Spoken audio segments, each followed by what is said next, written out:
Morning student. देखिए, कल हमने आपको 10th क्लास के सिलेबस के बारे में बताया था, उसके कोर्स के बारे में बताया था, और हमने हाई स्कूल के कोर्स में केमिस्ट्री, फिजिक्स और बायोलॉजी का संगम है। इसमें से सबसे पहले हमने आपको केमिस्ट्री का फर्स्ट चैप्टर रासायनिक अभिक्रियाएं एवं समीकरण के बारे में मैंने कल बताया था, और हमने आपको दो टॉपिक्स बताए थे, रासायनिक अभिक्रियाएं और रासायनिक समीकरण, और रासायनिक अभिक्रियाओं के प्रकार। और उनके प्रकार के बारे में हमने बताया था कि एक होती है संयोजन अभिक्रिया और एक होती है वियोजन अभिक्रिया। संयोजन अभिक्रिया को हम योगात्मक अभिक्रिया भी कह सकते हैं। जैसा कि मैंने बताया था संयोजन अभिक्रिया में कि वे अभिक्रियाएं जिनमें दो या दो से अधिक पदार्थ परस्पर मिलकर एक नए पदार्थ का निर्माण करते हैं, उसे योगात्मक अभिक्रिया कहते हैं। मैंने उसका एग्जाम्पल भी दिया था। फिर मैंने एक वियोजन अभिक्रिया भी बताई थी, उसको मैंने भी प्रदर्शित किया था। अब उसके बाद आपके सामने एक अगली अभिक्रिया आती है, प्रतिस्थापन अभिक्रिया। कौन सी अभिक्रिया आती है बच्चों? प्रतिस्थापन अभिक्रिया आती है। बहुत ही सिंपल है, कठिन बिल्कुल नहीं है। प्रतिस्थापन अभिक्रिया आती है तो बहुत ही सिंपल होता है, उसमें कोई कठिन परिभाषा भी नहीं है। प्रतिस्थापन का मतलब क्या होता है कि अपने में से, स्वयं में से किसी पदार्थ का या किसी अणु का विस्थापन कर देना और उसके स्थान पर दूसरे अणु से कोई दूसरा अणु ले लेना। जैसा कि मैंने परिभाषित किया हुआ है, लिखा है कि वे अभिक्रिया जिनमें किसी यौगिक के अणु, वे अभिक्रिया जिनमें किसी यौगिक के अणु के किसी एक परमाणु या क्या हो, परमाणुओं के समूह के स्थान पर क्या हो जाए, कोई दूसरा परमाणु अथवा परमाणु का समूह आ जाता है, प्रतिस्थापन अभिक्रिया कहलाती है। मतलब अपने में से कुछ एक अणु या अपने में से एक अणु या परमाणु का हट जाना और उसके स्थान पर कोई दूसरा परमाणु या परमाणु समूह का आ जाना ही प्रतिस्थापन अभिक्रिया कहलाती है। एक बार पुनः समझ लीजिए, वे अभिक्रिया जिनमें किसी यौगिक के अणु के किसी एक परमाणु अथवा परमाणुओं के समूह के स्थान पर कोई दूसरा परमाणु या परमाणु का समूह आ जाता है, तो अभिक्रिया कौन सी कहलाती है? प्रतिस्थापन अभिक्रिया कहलाती है। प्रतिस्थापन अभिक्रिया, प्रतिस्थापन अभिक्रिया को इंग्लिश में हम पढ़ते हैं सब्स्टिट्यूशन रिएक्शन पढ़ते हैं। फॉर एग्जाम्पल दिया है, देखा है CuSO4, ये क्या आपका कॉपर सल्फेट, एक आपका ये परमाणु समूह हो गया। अब एक क्या लिखा है, ये आयरन, जिसको हम लोहा भी कहते हैं। अब क्या एक्सचेंज हुआ? एक्सचेंज क्या हुआ कि कॉपर के स्थान पर Cu हो गया, कॉपर के स्थान पर आयरन हो गया, और आयरन के स्थान पर आपका कॉपर हो गया। ये CuSO4 था तो Cu हट गया तो क्या आ गया, Fe आ गया। तो क्या बन गया आपका FeSO4 बन गया और Cu आपका निकल गया। तो पहले परमाणु के समूह में से Cu हट गया और Fe आकर इसमें जुड़ गया, तो नया परमाणु का समूह बन जाता है, नया यौगिक बन जाता है FeSO4 प्लस में Cu। तो इस प्रकार की अभिक्रिया जो है आपकी प्रतिस्थापन अभिक्रिया कहलाती है। एक एग्जांपल मैंने और दिया, जैसे ये लिखा है मैथेन CH4, मैथेन गैस होती है, दलदली स्थानों पर यह गैस पाई जाती है और सबसे पुरानी गैस है। मैथेन गैस को हम मार्स गैस भी कहते हैं। अब मैथेन की क्रिया क्लोरीन गैस से कराई जाती है, तो मैथेन में से इसका एक हाइड्रोजन परमाणु निकलता है और इसके Cl से क्रिया करके HCl निकल जाता है और शेष बचा हुआ Cl इसमें जुड़ जाता है, तो बन जाता है CH3Cl, इसको हम पढ़ते हैं मैथिल क्लोराइड। तो इस प्रकार की अभिक्रिया जो है हम आपको प्रतिस्थापन अभिक्रिया कहते हैं। आशा करते हैं समझ में आया होगा। इसको पढ़िए, जो चीज भी समझ में ना आए तो हमारे व्हाट्सएप नंबर पर आप अपनी समस्या को लिख कर भेज सकते हैं, तो आपको हम पुनः इस टॉपिक को समझा देंगे। ठीक है। अब इसी क्रम में एक नया टॉपिक आता है अनुत्क्रमणीय क्रिया। अभिक्रिया ये और होती है, एक अभिक्रिया होती है अनुत्क्रमणीय अभिक्रिया और एक अभिक्रिया होती है उत्क्रमणीय अभिक्रिया। बहुत ही सिंपल है। अनुत्क्रमणीय अभिक्रिया वे अभिक्रियाएं होती हैं जो केवल एक ही दिशा में चलती है, जो केवल क्या होती है, एक ही दिशा में चलती है। या मतलब यूं कह सकते हैं कि अवकारक से उत्पाद तो बन जाता है परंतु उत्पाद से पुनः अवकारक नहीं बन पाता है। तो ऐसी अभिक्रियाओं को हम अनुत्क्रमणीय अभिक्रिया कहते हैं। बहुत ही सिंपल लैंग्वेज में, सिंपल भाषा में यूं कहे तो हमने मोटी भाषा में इसको लिख दिया है कि वे अभिक्रियाएं जो केवल एक ही दिशा में संपन्न होती है, मतलब पूरी हो जाती है, अनुत्क्रमणीय अभिक्रियाएं होती है या अनुत्क्रमणीय अभिक्रियाएं कहलाती हैं। तो रिएक्शन लिखा है 2KClO3 is equal to 2KCl plus में 3O2। KClO3 को पढ़ते हैं पोटेशियम क्लोरेट। पोटेशियम क्लोरेट को गर्म करने पर या कुछ समय के पश्चात यह पोटेशियम क्लोराइड और ऑक्सीजन में परिवर्तित हो जाता है। फिर BaCl2 और Na2SO4 आपस में क्रिया करते हैं। Ba क्रिया करता है इसके SO4 से और SO4 क्रिया करता है Cl से, सॉरी Na2 क्रिया करता है Cl2 से, तो बन जाता है BaSO4 और 2NaCl। अब इस अनुत्क्रमणीय अभिक्रिया को हम इस तीर से, सिंगल तीर से प्रदर्शित करते हैं। यह तीर यह प्रदर्शित करता है कि अवकारक से उत्पाद बन जाता है परंतु उत्पाद से अवकारक नहीं बन पाता है, अर्थात ऐसी अभिक्रियाएं केवल एक ही दिशा में चलती हैं। तो ऐसी अभिक्रियाओं को हम अनुत्क्रमणीय अभिक्रिया कहते हैं।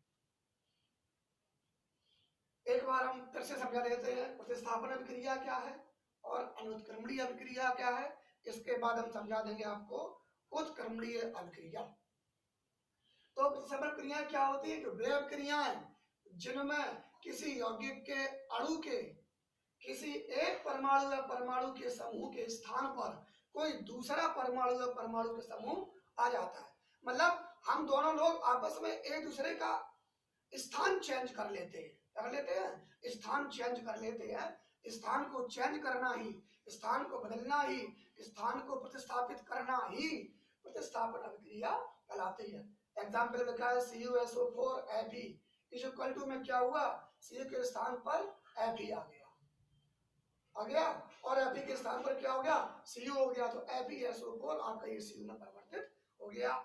अब CH4 Cl2 क्रिया क्या हुई, इसका H निकला और Cl से क्रिया करके HCl निकला और शेष बचाता CH से Cl ये बन गया। तो इस प्रकार की अभिक्रिया को हम प्रतिस्थापन अभिक्रिया कहते हैं। और ये अनुत्क्रमणीय अभिक्रिया क्या होती है बच्चों, हमने अभी बताया कि वे अभिक्रियाएं जो केवल एक ही दिशा में चलती हैं, ऐसी अभिक्रियाओं को हम अनुत्क्रमणीय अभिक्रिया कहते हैं। और इनको हम इस एकल तीर द्वारा, इस एकल तीर के द्वारा प्रदर्शित करते हैं और ये अभिकारक से उत्पाद बना लेती हैं परंतु उत्पाद से अभिकारक को नहीं बना पाते। ऐसा नहीं है कि 2KClO3 और O2 ये आपस में जुड़ जाए और फिर से ये 2KCl3 बन जाए, ऐसा इस अभिक्रिया में बिल्कुल नहीं होता है। इससे ये बन गया, अब इससे ये कभी भी नहीं बन सकता है। इसका मतलब क्या हुआ कि ये अभिक्रियाएं केवल एक दिशा में संपन्न होती है। आप इस वीडियो को बहुत ही अच्छी तरीके से सुने, समझे, पढ़ें, थोड़ा दिमाग से पढ़ें, अपना घर पे बैठ के नोट्स बनाएं। जैसे ही लॉकडाउन खुलने के बाद आपका जुलाई में विद्यालय खुलेगा तब आपको हम फिर कोचिंग क्लासेस भी चालू करेंगे।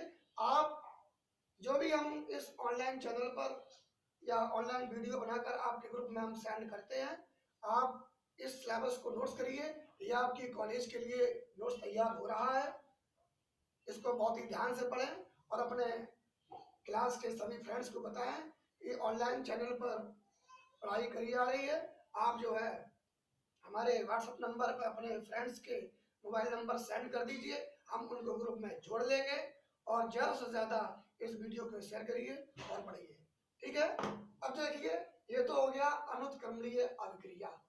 अब बारी आती है उत्क्रमणीय अभिक्रिया की।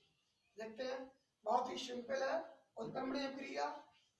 ये थी आपकी अनुत्क्रमणीय अभिक्रिया।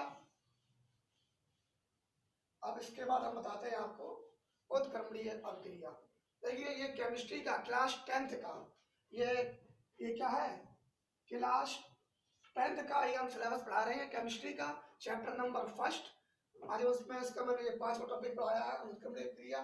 अब आपको हम दिखाने जा रहे हैं उत्क्रमणीय अभिक्रिया।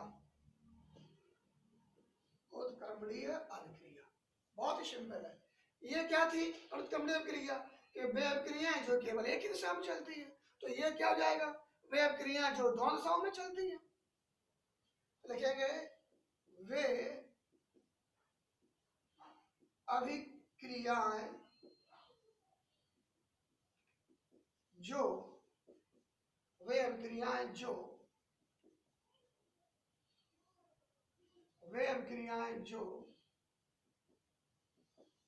दोनों दिशाओं में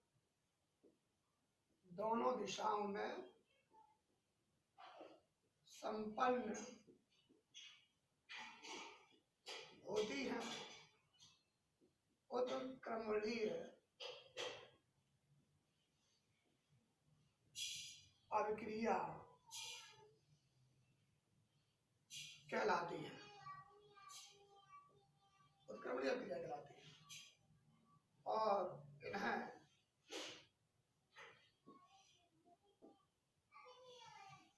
इस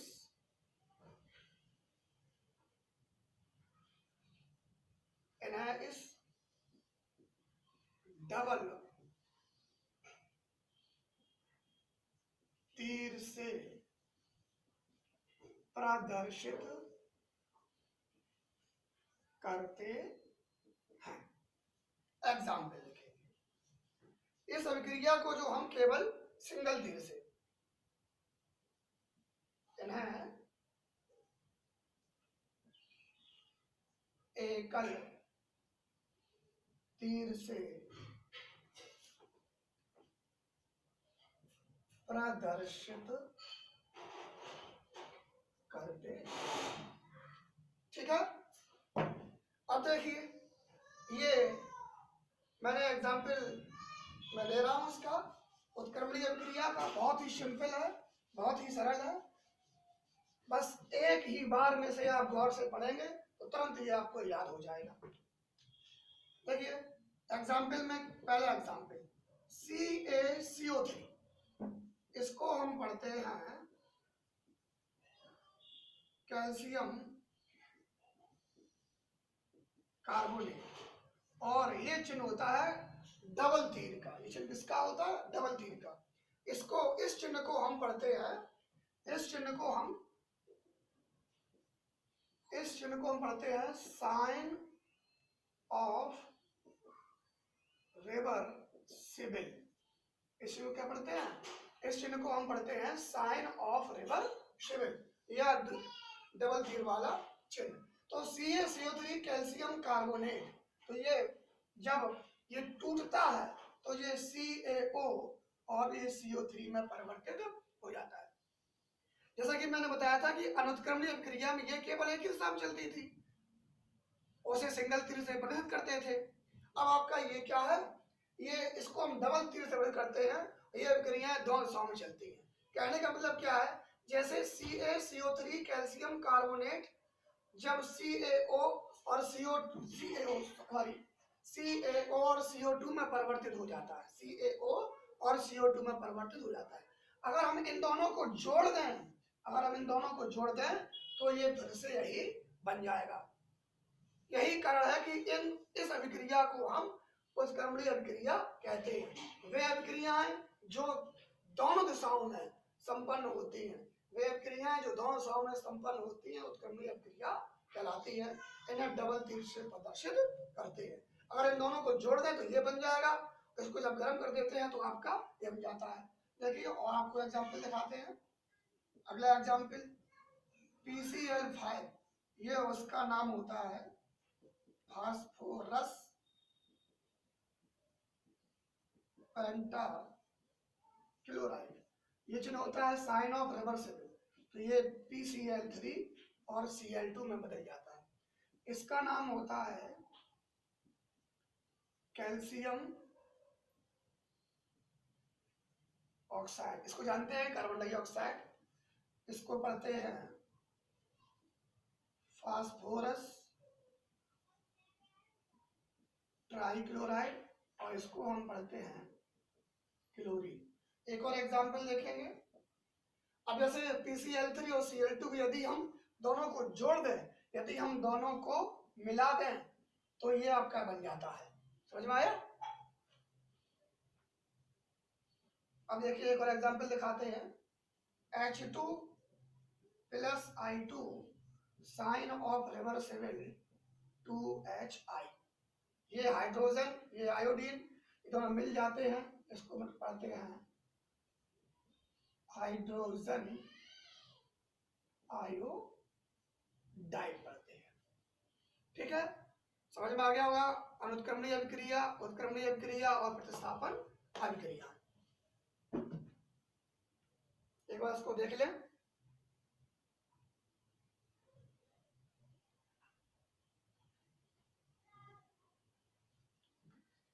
अब देखेंगे इस चैप्टर में एक अगला टॉपिक आता है आपका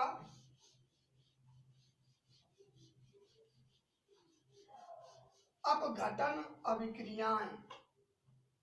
अगला हेडिंग आपका आता है अपघटन अभिक्रियाएं।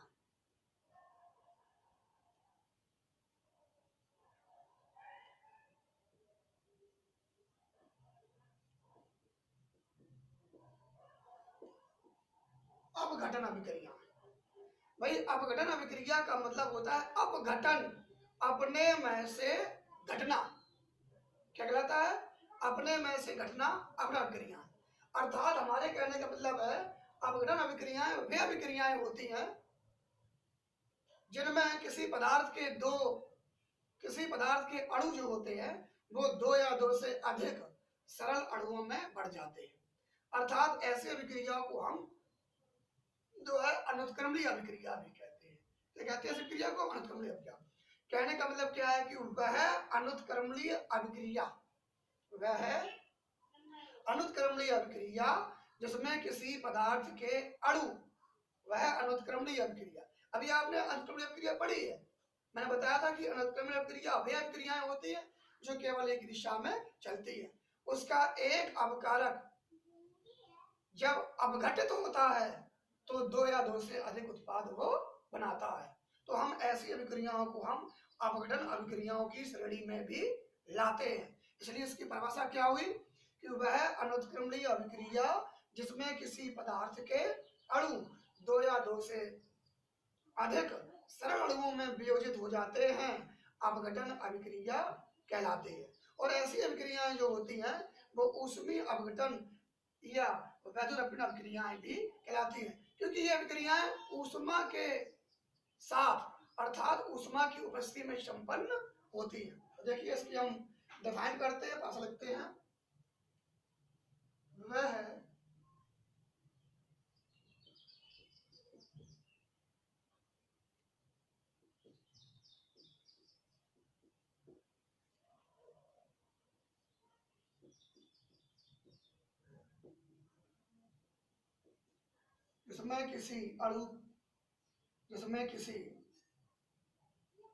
वह क्रिया जिसमें किसी पदार्थ के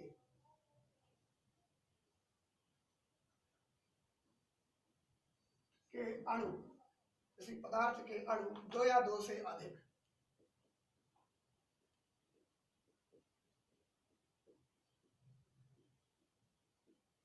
अधिक सरल अणुओं में वियोजित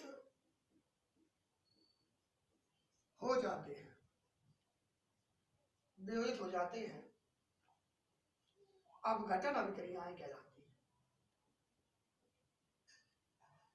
अपघटन अभिक्रियाएं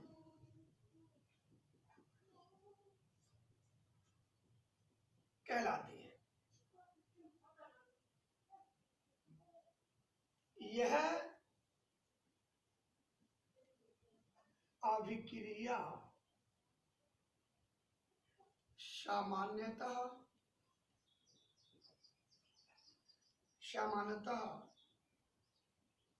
ऊष्मा या विद्युत के प्रभाव में संपन्न होती है, प्रभाव में संपन्न होती है।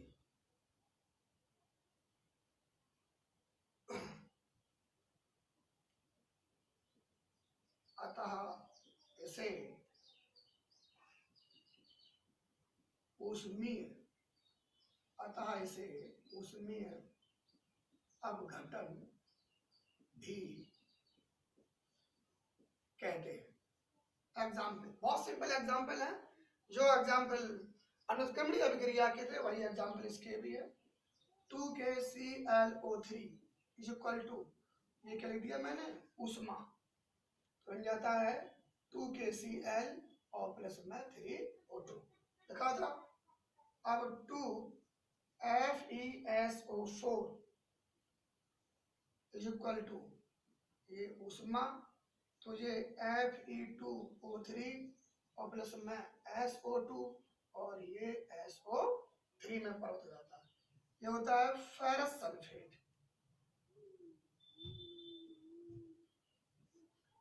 और ये होता है फेरिक ऑक्साइड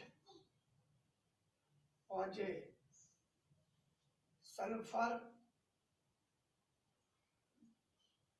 डाई ऑक्साइड और ये होता है सल्फर ट्राई ऑक्साइड। ठीक है, क्या लिखा मैंने कि वह अनुत्क्रमणीय अभिक्रिया जिसमें किसी पदार्थ के अणु 2 या 2 से अधिक सरल अणुओं में वियोजित हो जाते हैं अपघटन अभिक्रियाएं कहलाती है। यह अभिक्रिया सामान्यतः ऊष्मा या विद्युत के प्रभाव में संपन्न होती हैं, अतः इसे ऊष्मीय अपघटन अभिक्रिया भी कहते हैं। एग्जाम्पल वही है जो अनुत्क्रमणीय अभिक्रिया के एग्जाम्पल थे, वही एग्जाम्पल इसमें भी है। देखिए बच्चों, हो सकता है कि ये चैप्टर कल खत्म हो जाए। एक चैप्टर हम केमिस्ट्री का कंप्लीट करेंगे, उसके बाद हम फिजिक्स का एक चैप्टर पढ़ाएंगे। उसमें आपको हम कुछ टॉपिक्स पढ़ाएंगे, प्रकाश से संबंधित और लहर से संबंधित और दर्पण संबंधित टॉपिक पढ़ाएंगे। उसके बाद फिर हम बायोलॉजी का, तो हम साइंस में तीनों साइंस आपको पढ़ाएंगे, केमिस्ट्री भी पढ़ाएंगे, फिजिक्स भी पढ़ाएंगे और बायोलॉजी भी पढ़ाएंगे। कल या परसों यानी कि आगामी 2 दिन में आपका ये केमिस्ट्री का चैप्टर फिनिश हो जाएगा। उसके बाद आपको फिजिक्स के दर्पण से संबंधित कुछ नियम लिखाएंगे, समझाएंगे, बताएंगे। आप उनका नोट्स बनाएंगे, तैयारी करेंगे, पढ़ेंगे, घर पर स्टडी करेंगे और अपना उसका भी नोट्स बनाएंगे। ठीक है बच्चों, धन्यवाद।